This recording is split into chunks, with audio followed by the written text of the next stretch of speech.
السلام عليكم ورحمة الله. معاكم سماح سمير واحنا على مطبخ وصفة نت. لو أول مرة بتشوفيني أو بتزوري قناتي ياريت تعمليلي لايك وسبسكرايب علشان يوصلك كل جديد الوصفات. النهاردة إن شاء الله هنعمل مع بعض الملفوف أو محشي الكرنب على الطريقة المصرية بأسهل وأبسط طريقة، وهقولك إزاي يطلع معاكي أول سطر زي آخر سطر، عمره ما هيفك أو يعجن، بيفضل محتفظ بشكله وشايفين شكله ولا أروع. أتمنى الوصفة تعجبكم. يلا بينا نشوف طريقة التحضير. وفي البداية كده علشان تشتري الكرومبة وما تغلبكيش في مرحلة السلق، بتخبطي عليها على الظهر بالشكل ده كده.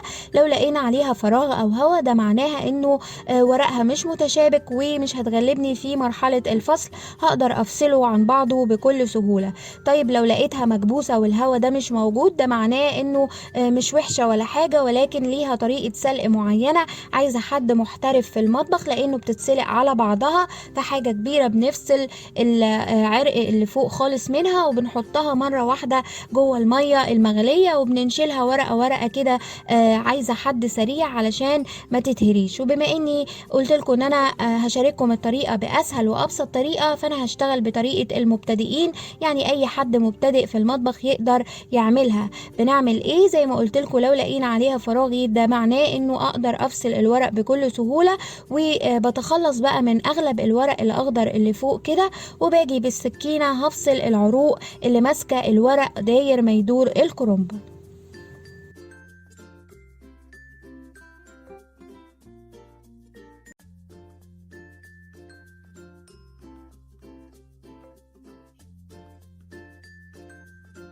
وطبعا بعد ما تتفصل كده بيبقى سهل بقى بالنسبة لي ان انا اطلع الورق داير ما يدور كده، وهستمر بنفس الطريقة صف ورا صف كده لحد اما نخلص كل الورق.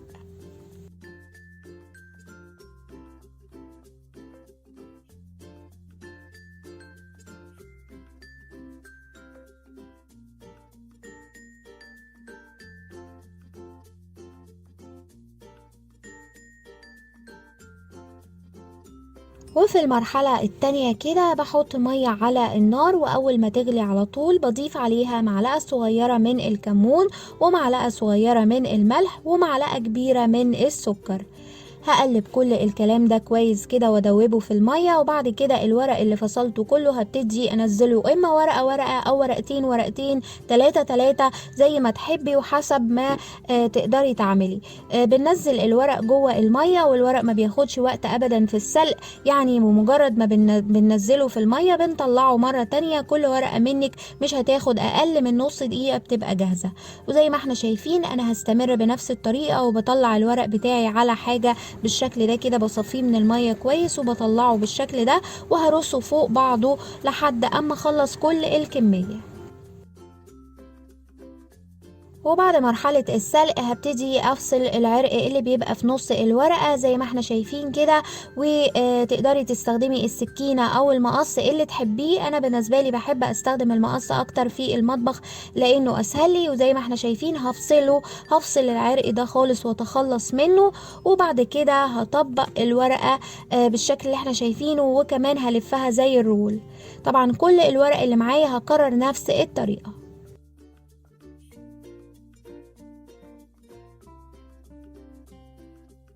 وهنا كل الرولز اللي معايا بقى من الورق كده بقت سهلة جدا ان انا برضو بالمقص كده افصلها لمربعات بحجم الصباع اللي انا محتاجاه. طبعا الطريقة دي بتبقى منظمة اكتر، زي ما احنا شايفين بيطلع منظم واحسن من السكينة بكتير، لانه الورق بيطلع شكله متساوي وبحجم واحد.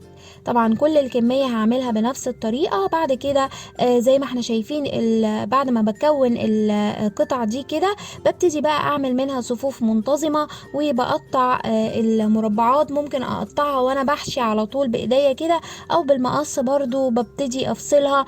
لو مبتدئة افصليها واعملي منها يعني صفوف مربعة علشان تبقى سهلة في مرحلة الحشو.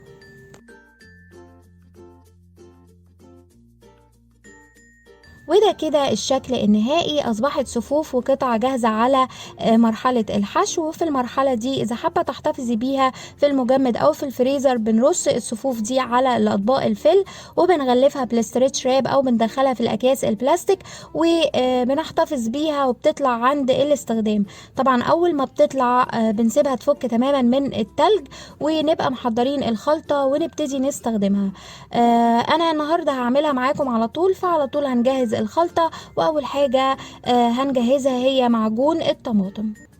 وهرفع حلة على النار، هحط فيها مادة دهنية. انا بفضل زيت الذرة، فهحط شوية بسيطة من زيت الذرة كده. طبعا تقدري تستخدمي زيت او سمنة اللي تحبيه. وهنزل عليهم بعصير الطماطم.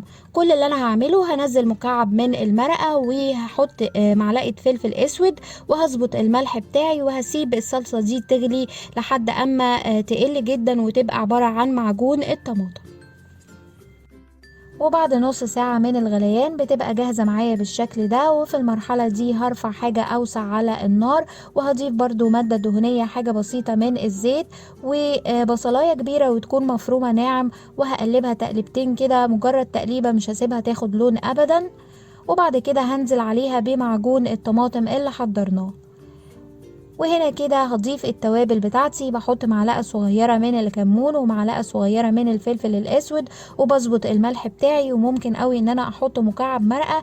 وهنا في المرحلة دي اذا حابة تضيفي اي نكهة بتحبيها، في ناس بتحب تضيف النعناع ممكن تضيفيه، او ممكن اي توابل بتحبي تستخدميها على المحشي وبتحبي نكهتها انك تضيفيها في المرحلة دي هنا كده. وبعد كده خلاص هضيف بقى كمية الرز اللي هستخدمها، وهقلب الخليط ده كويس جدا، وهشوحه تشويحتين كده مجرد دقيقة او دقيقتين على النار، وهسيبه يبرد ويهدى تماما علشان اقدر امسكه او اقدر اضيف باقي المكونات.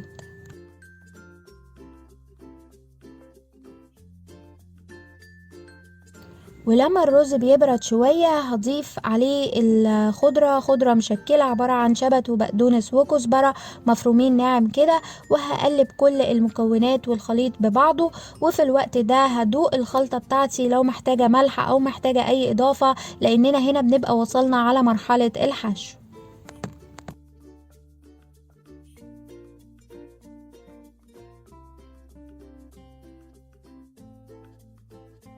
وزي ما احنا شايفين بدأنا لف وحشو بالفعل. وطبعا هنا حاولي ما تحطيش كمية رز كبيرة، لانه الرز بعد السوا بيزيد، فعلشان يطلع الصباع معاكي بحجمه مناسب حطي كمية رز مناسبة للقطعة اللي بتحشيها.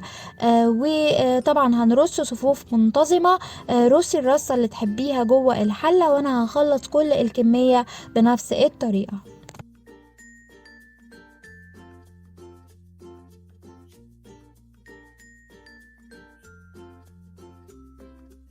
وانا هنا خلصت الكمية اللي هعملها. وهنا وصلنا للحاجتين اللي لو عملتيهم ورا بعض كده هيحافظولك على المحشي من اول سطر ولحد اخر سطر في الحلة، بيفضل محتفظ بشكله ولا بيفك ولا بيعجن، يعني من اول صباع زي اخر صباع بيفضل بنفس الرصة الاولانية. ايه هما الحاجتين دول؟ الحاجة الاولانية بكل بساطة اننا بنغطي وش المحشي. هنغطيه اما بالبورسلين او بالبايركس او بالستانلس. لو عندك طبق استانلس او عندك غطا حلة استانلس اصغر من الحلة اللي انت استخدمتيها هينفع.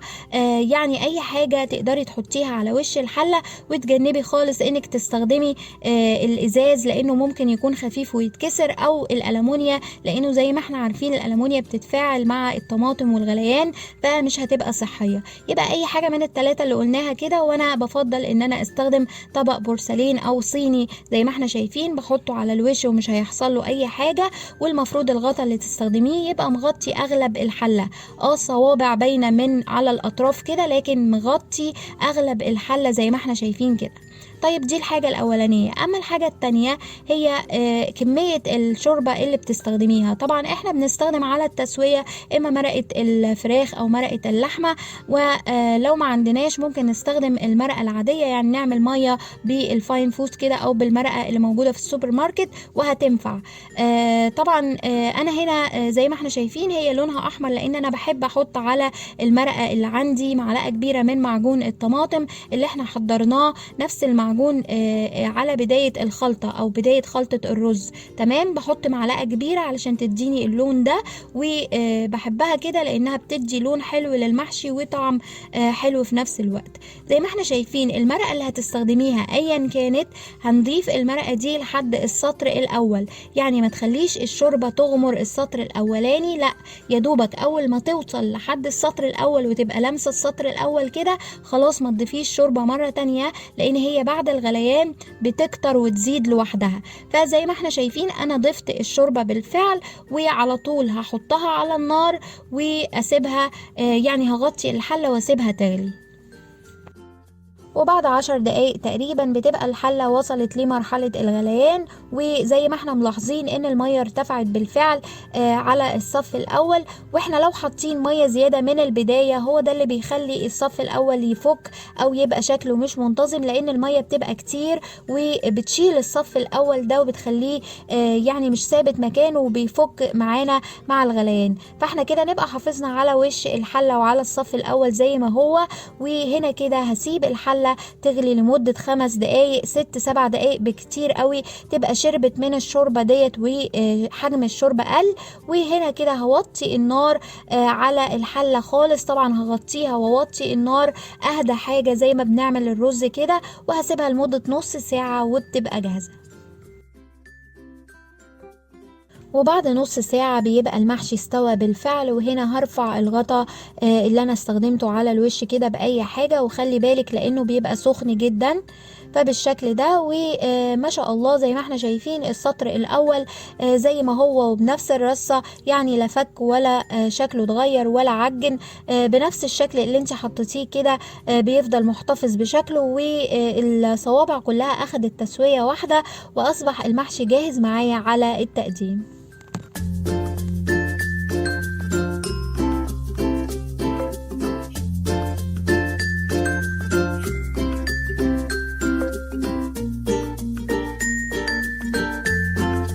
اتمنى تكون الطريقة سهلة وعجبتكم، وصحة وهنا على كل اللي هيجرب الوصفة. ولو عجبتكم ما تنسوش تعملولي لايك وشير وسبسكرايب. اشوفكم على خير، والسلام عليكم ورحمة الله وبركاته.